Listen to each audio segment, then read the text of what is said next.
ഉമ്മൻചാണ്ടി സാറോട്ട് വലിയ അടുപ്പമായിരുന്നല്ലോ. ഉമ്മൻചാണ്ടി സാറ് ഭക്ഷണത്തിൻ്റെ കാര്യത്തിൽ ശ്രദ്ധിക്കാത്ത ആളായിരുന്നു. ഈ ഉമ്മൻചാണ്ടി സാറിന് സത്യത്തിൽ ഭക്ഷണത്തിൽ ഒരു തരത്തിൽ അദ്ദേഹം ഇതൊന്നും നോക്കാറില്ല.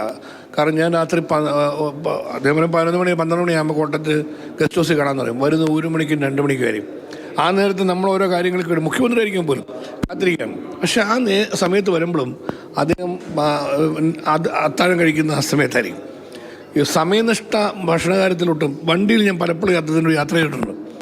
ഏതെങ്കിലും അദ്ദേഹത്തിന് എല്ലാ അറേഞ്ച്മെൻറ്റ്സാണ്. ഇപ്പോൾ തിരുവനന്തപുരത്ത് പോരുവാണെങ്കിൽ ചെങ്ങന്നൂരാകുമ്പം ആണെങ്കിൽ എന്തെങ്കിലും ഒരു ചെറിയ ഒരു പാക്കറ്റിൽ 1-2 പൂരി ആയിരിക്കും, അല്ലെങ്കിൽ 2 ഇഡ്ഡലി ആയിരിക്കും. അത് ആ വണ്ടിക്കകത്തിരുന്നിരിക്കുന്നു, ടിഷ്യൂ പേപ്പറിൽ കൈകാര്യം ചെയ്യുന്നു, അടുത്ത സ്പോട്ടിൽ ഇറങ്ങുമ്പോൾ അത് കൈ കഴുകും.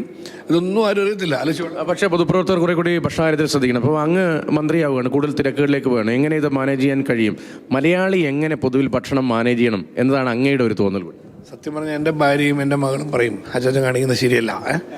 കാരണം ശരിയാണ്, രാവിലെ ബ്രേക്ക്ഫാസ്റ്റ് മാത്രമാണ് വീട്ടിലെ ആളുകളെല്ലാം കണ്ടു കഴിഞ്ഞ് കഴിയുമ്പോൾ കൃത്യമായി കഴിക്കാൻ പറ്റുന്നതേ ഉള്ളൂ.